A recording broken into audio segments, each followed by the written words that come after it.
Hi everyone, I'm Skye Kamesis. I'm one of the directors at PandoraStar, and this little video is about why people don't heal. So this is a question that I get a lot, and the answer is always the same three things. So we're going to take a few minutes and just go through them step by step, and hopefully this will let you get a lot more clarity around what it is that you're doing that's keeping you stuck in the same pattern. So if you're wondering why you're not healing, the number one things that happens, whether it's we're dealing with poverty or we're dealing with a physical illness or we're dealing with mental health, is that we get really scared, we freak out, we panic, we worry that it's never going to get better. And then this fear that we're never going to get better makes us switch from different practice to different practice to different practice. We have no consistency. We might try a vitamin for a week, we might try yoga for a week, we might try meditation for another week, and then we're like, we've tried everything and nothing's worked. And without consistency, it doesn't give your body and your mind the time to catch up with what it is that you're trying to accomplish. So the first thing to change is that I need to commit to whatever path that I'm taking. There's more than one way to get healthy. There isn't only one way. There are many ways to get healthy. But the trick is regular, consistent action. So give yourself at least a month. Normally when I'm working with clients, I recommend 3 months of doing the same thing, the same practice every day to get the best longer term permanent results. Sometimes it can take 6 months to a year if you're looking at a long-term, illness or a long-term mental health problem. If you've had it for years and years, sometimes it can take about 6 months. But consistency is key, and it's one of the biggest reasons why we don't heal. It's not that you're doing the wrong thing, it's that you're not doing one thing consistently enough because of the panic inside yourself. The second reason why people don't heal is because they don't realize that everything that's unhealed in us also comes from unhealthy habits. And unhealthy habits require healthy habits to replace them. So if you're moving into health, it's not just about deciding to eat healthier, it's then about getting organized and making sure that you have the right shopping list when you go to the supermarket. It's about making sure that you know the restaurants in town where you can eat when you're out with your friends. It's about making sure that you do have, healthy snacks inside your bag. If it's around mental health, it's about making sure that you are meditating for half an hour a day.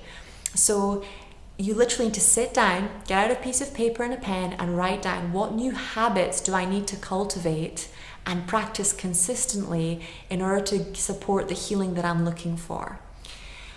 And last but not least, a lot of people say that they're not healing, they don't understand growth. So our subconscious mind needs to grow. Anthony Robbins is always saying if you're not growing, it's because you're dying. And we really need to grow. And often in life, particularly in adult life, days can become very, very similar. One day after the other. And we don't get any growth. There's no variety, there's no change. We're just doing the same thing over and over and over again. And then suddenly when we're not well, we suddenly have to grow. We have to learn new things. We have to try new strategies. We're challenged for the first time in years.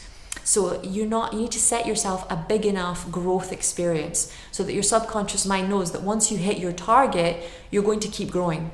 So let's say your target is to get out of debt, for example. You need to set yourself a target of making 100,000 or a million or whatever is at least 100,000 above your normal target, because you're not going to get out of bed in the morning just to get out of debt. And it's the same thing with being sick. Your target can't be just to get healthy.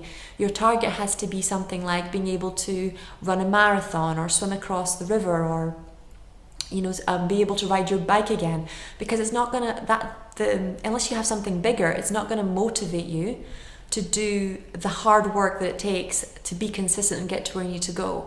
And if your subconscious mind knows that when you get to the goal, let's say you pay off all your debts, you're just going to do the same thing again and you're going to stop growing and you're going to go back to your old habits, you're always going to be just a little bit away from succeeding and getting to your habits. So always add growth to your goals.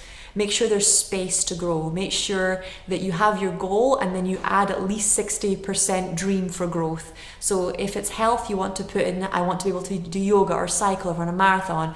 If it's mental health, it's I want to be able to, be at peace as I go about my day for a week or 2 days or a month, whatever is sustainable for you. but you want that goal to create growth for you permanently. And once you achieve that goal, you want to immediately set another goal for growth. You want to never allow yourself to stagnate, because the mind's very good at creating problems so that we will start growing again, especially when we get into this monotonous, boring pattern.